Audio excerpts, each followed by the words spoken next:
안녕하세요. 좀 아는 아저씨입니다. 50대 이상 여러분, 정부에서 현금으로 지원하는 제도 알고 계신가요?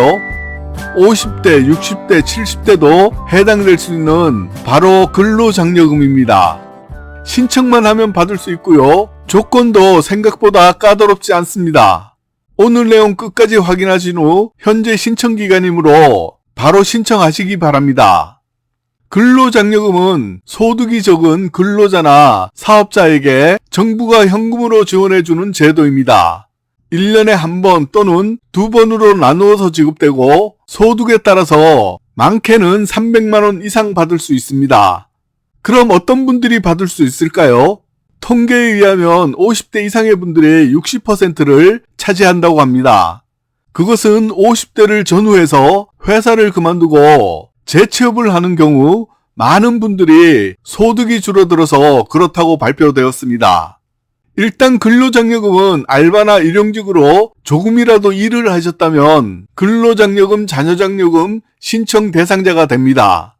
그리고 나이 제한이 폐지되었으므로 퇴직자분들이 재취업 후 소득이 줄어들었거나 60세 이상, 70세 이상이라도 조금이라도 일이라도 했다면 근로장려금을 신청하고 받을 수가 있습니다.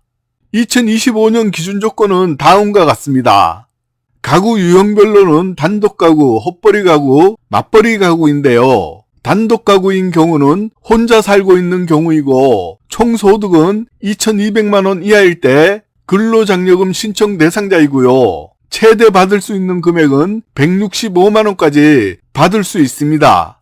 헛벌이 가구인 경우는 배우자 또는 18세 미만 부양자녀 또는 70세 이상 직계 전속이 있는 경우이고요. 만약 배우자 소득이 있는 경우는 총 급여액 등이 300만원 미만이어야 합니다. 총 소득은 3,200만원 이하일 때 근로장려금 신청 대상자이고요. 최대 285만원까지 받을 수 있습니다. 맞벌이 가구인 경우는 신청인과 배우자 각각의 총 급여액 등이 300만원 이상인 가구입니다. 18세 미만 부양자녀 그리고 중증장애인은 연령 제한 조건이 없습니다.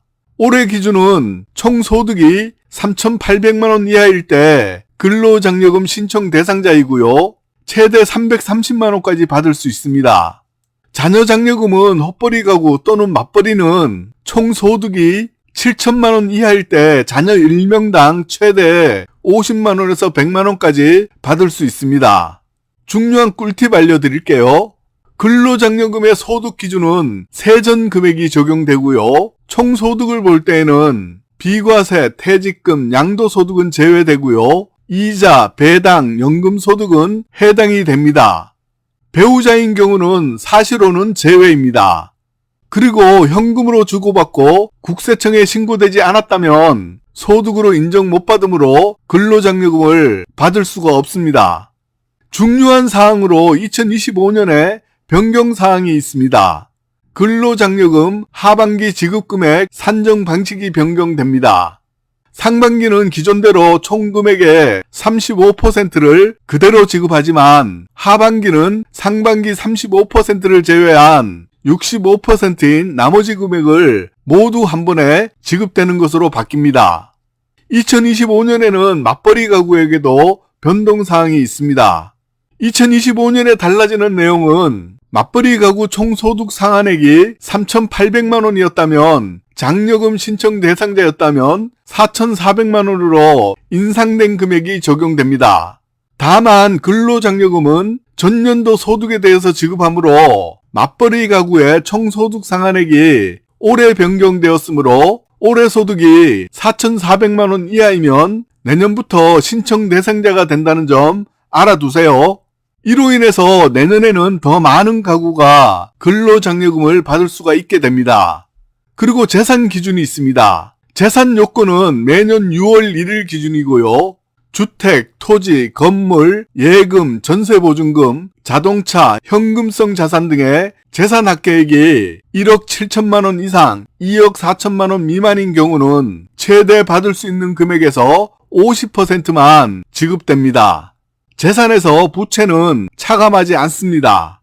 근로장려금, 자녀장려금 신청 자격 및 정기 신청 기간입니다. 신청 자격은 정기 신청과 반기 신청이 있는데요. 먼저 정기 신청은 근로소득, 사업소득, 종교인 소득이 있는 거주자이고요. 반기 신청은 근로소득만 있는 분들이 대상자입니다.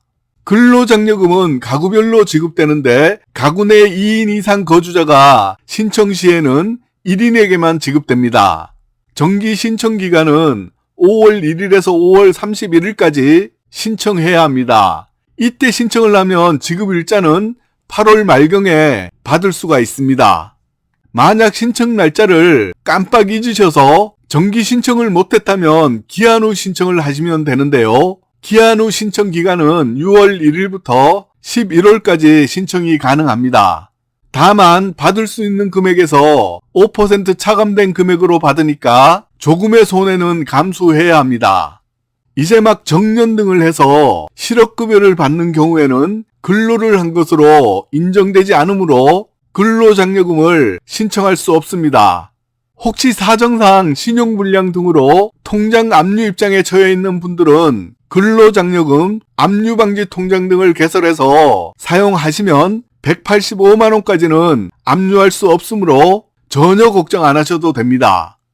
근로장려금을 신청할 수 없는 분들이 있는데요. 매년 12월 31일 기준 대한민국 국적을 보유하지 않은 자입니다. 변리사, 변호사, 의사 등의 전문직 종사자, 다른 거주자의 부양 자녀인 경우는 근로장려금을 신청할 수 없습니다. 다만 작년에는 대한민국 국적이 아니었는데 올해 국적을 취득했다면 내년부터는 근로장려금 신청이 가능해집니다. 그리고 외국인 중에 대한민국 국적을 가진 사람과 혼인 또는 대한민국 국적에 부양 자녀가 있는 분들은 신청 가능합니다. 근로장려금 대상자이면서 문자나 우편으로 연락을 받았더라도 알아서 해주겠지 하고 그냥 가만히 계시면 안 되고요. 본인이 반드시 신청해야 합니다.